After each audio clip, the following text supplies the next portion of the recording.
Yeah, I think he's just grown and continued to grow over time. He's been a true sponge.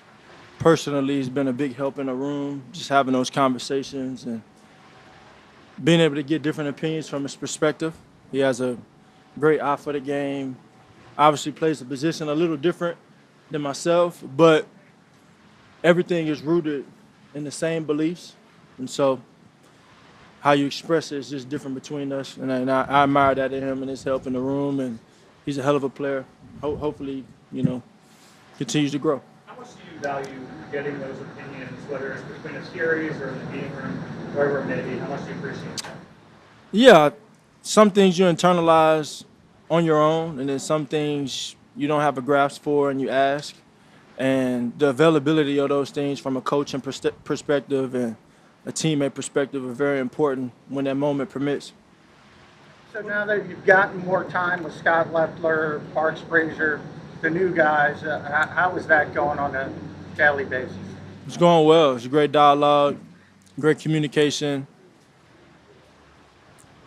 We've been talking about this thing of experiences being the biggest teacher and how it's important to learn from every one of those experiences, good, bad, or indifferent. And when you're implementing new philosophical basis in a system, it's important to go out there, get reps in it, so you can have something to call on. And so, right now we're in a time where we're just making things our own,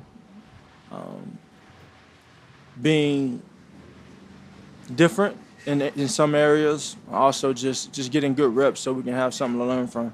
Jalen, you guys did some red zone work today. How do you think the offense did in the drills, and just overall, how do you think the offense was today? Yeah, overall, I think fatigue makes cowards of us all, and these last 2 days have been very challenging from a heat standpoint, and so everybody collectively as a group just continue to push through those things.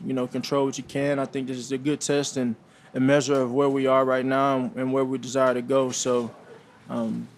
Ran the ball well. Defense played very well. Connected on some in the past game and got a finish on some. Ultimately, it's just great competition, and that's what it's about in training camp. You talk about building that foundation for a team and establishing the right temperament of a team, and we're coming out here and competing every day and getting good competition, good work. What have you noticed about Quinyon Mitchell in his second year? Yeah, well, he's come in. He's having a really good start to his camp and playing with great confidence, and that's something that you can see. And I'm his biggest fan, because it's something about that on the other side of the ball when you see guys just taking those strides and growing and competing and knowing that they're going against the best of the best every day. I know he's continued to take those steps, and that's what he's showing daily. In terms of running the football, you've done it more, if not more than any quarterback in the history of the game for the first 4 years of your career as a starter. Do you see, typically that tails off as they get longer in their career. Do you see the evolution of the game or the way that you brought to that position that will maintain this pace? It's not about maintaining the pace. It's about doing whatever it takes to win, and that's something that evolves from year to year. So I'll continue to have that approach. You mentioned confidence with Quinyon. A couple second-year receivers, Anias and Johnny Wilson, getting some more first-team reps due to circumstance. What have you seen from those guys when it comes to growing? Yeah, those guys have grown, eager to take advantage of those opportunities, and they've shown up and made some plays, and then they have some that they want back. Ultimately, it's all about learning from it, So one thing I never question is their desire, and so I'm got a lot of confidence in those guys and the direction they're going in. What improvements have you seen with Jahan Dotson and have just working together with him this all season down? I think, you see improvements. It's more so, I think, for him coming in and finding that sense of comfort and where he is with this group. He came in last year very late and was a late addition, and so you never really got to build that chemistry.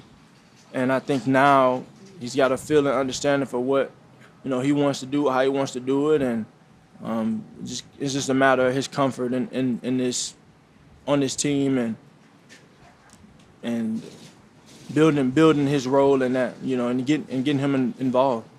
Jalen, when you The running back room, you mentioned obviously how they were doing pretty well today. What do you like about the guys behind Saquon and A.J. Dillon and Will Shipley, obviously in their second year?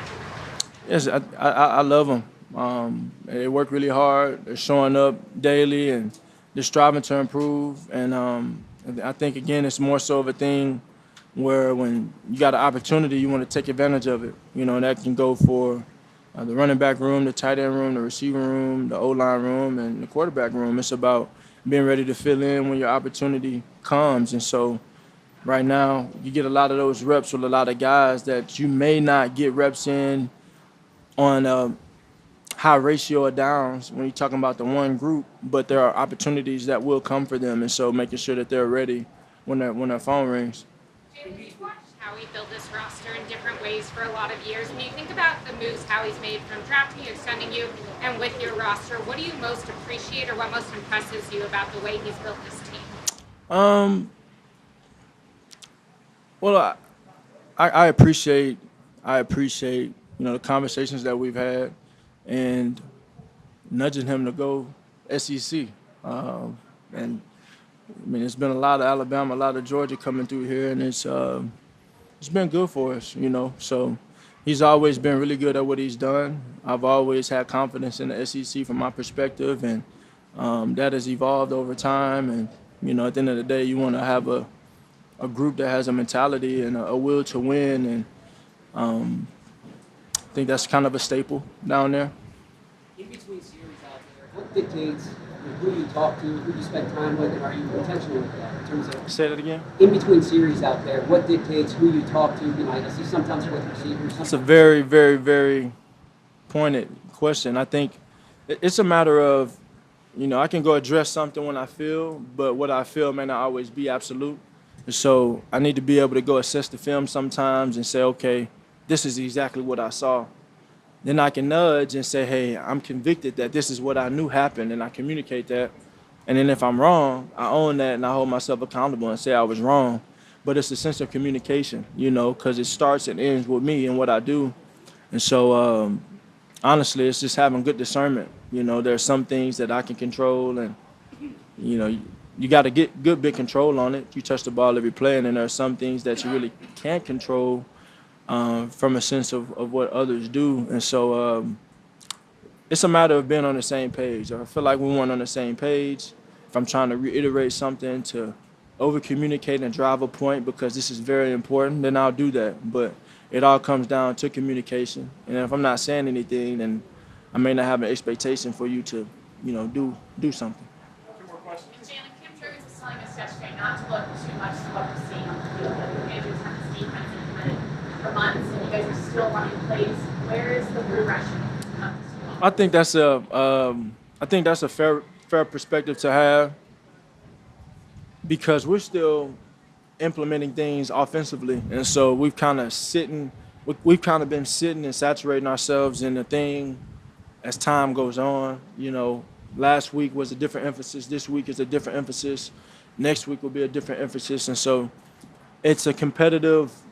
There are always competitive practices, but it's more so about getting the reps that we need, having the lessons we can pull from so we can continue to grow.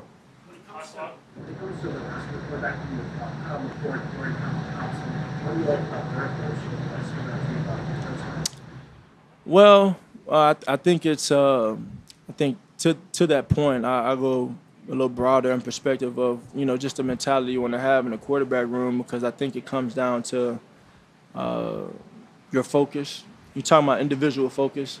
Everybody having the right type of focus and everybody having the right type of discipline and doing what it takes to lead and hold yourself accountable to do your job. You know, the only way you can truly, really demonstrate that you mean what you say is by living it.